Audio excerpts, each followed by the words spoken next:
सोच बड़ी हो गई। जब कोई भी महानायक पहली बार सपना देखता है तो वह उसे दीवानों की तरह प्यार करता है। उसे पूरा करने के लिए वह सब कुछ झोंक देता है।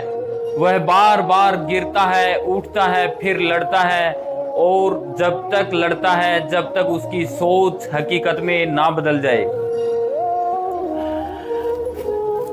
कोई भी चीज को उसके अंजाम तक पहुंचाने के लिए संघर्ष की एक बहुत बड़ी कीमत अदा करनी पड़ती है।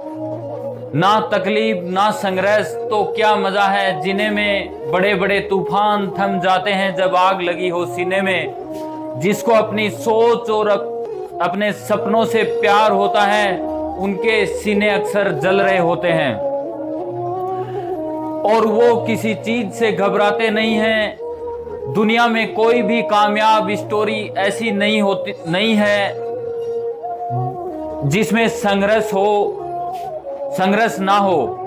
हम सिर्फ आदमी की कामयाबी देखते हैं, उसका संघर्ष नहीं देखते। एक गरीब घर का लड़का, पापा की लोहार की दुकान, 16 साल की उम्र में अपने घर को छोड़कर शहर में नौकरी करने चला गया। घर के हालात और स्थितियां ठीक नहीं होने के कारण उसने एक कार कंपनी में जॉब ली। जॉब में सब कुछ अच्छा खासा चल रहा था, लेकिन उसके दिल और दिमाग में एक विचार आया कि नहीं यार, मुझे जिंदगी में कुछ बड़ा करना है। मैं सिर्फ और सिर्फ नौकरी करने के लिए ही पैदा नहीं हुआ। और उस इंसान ने 12 साल नौकरी करके नौकरी से इस्तीफा दे दिया और अपने घर चलाया। घर आने के बाद उसके दिमाग में एक विचार आया कि क्यों नहीं मैं खुद का कोई काम स्टार्ट करूं और मैं मालिक बनूं। जैसे तैसे करके उसने एक कंपनी खोलने का फैसला किया, और कंपनी में जो गाड़ियों के पिस्टन रिंग बनते हैं उनको मैन्युफैक्चरिंग करने का उसने प्लान किया। कंपनी खोल दी। कंपनी खोलने के बाद जब उसका पहली बार प्रोडक्ट बना तो वह बड़ी बड़ी कार कंपनियों के दरवाजों को खटखटाने चला गया, और लास्ट में उसकी डील एक बड़ी कंपनी के साथ हुई कि हम आपका प्रोडक्ट खरीद लेंगे और अपनी कारों में यूज करेंगे। ऐसे करते करते कुछ ही दिन बाद उस बंदे का एक्सीडेंट हो जाता है, और 3 महीने तक हॉस्पिटल में रहने के बाद उसने जो ही दोबारा कंपनी को संभालना चाहा तो दूसरी कंपनी के साथ उसकी डील वगैरह सब कुछ खत्म हो गई। उसका टाइम आउट हो गया, वह बिल्कुल रोड पे आ गया। ज्यों त्यों करके उसने दोबारा अपनी जिंदगी में उठने की कोशिश करी, और कुछ समय बाद उसने दोबारा दूसरी कंपनी से डील करी और वो दोबारा खड़ा हुआ। उसी टाइम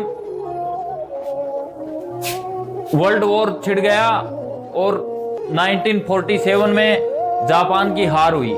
हार होने के कारण जापान की इकोनॉमी इतनी गिर गई कि लोग बाग कारों में ना चलकर साइकिलों पर और पैदल चलना शुरू कर दिया।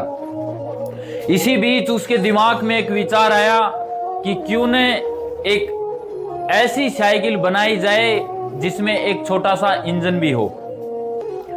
यह विचार उसके दिमाग में, उसने एक छोटा सा इंजन बनाया और साइकिल के ऊपर फिट कर दिया।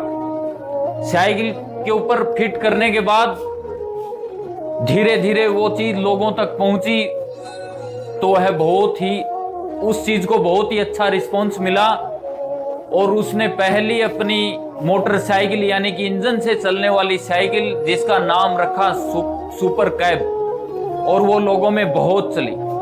10 साल के पीरियड में उसने 10 लाख बाइकें बना डाली, और बाजार में उस चीज की डिमांड धीरे धीरे बढ़ती गई।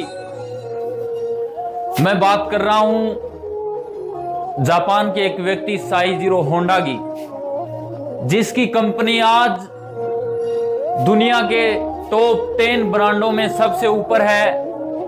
और धीरे धीरे टाइम बीतता गया, एक बड़ी कंपनी उसने स्थापित करी जिसका नाम होंडा। कुछ समय बाद 1991 में उस महानायक ने दुनिया को अलविदा कह दिया।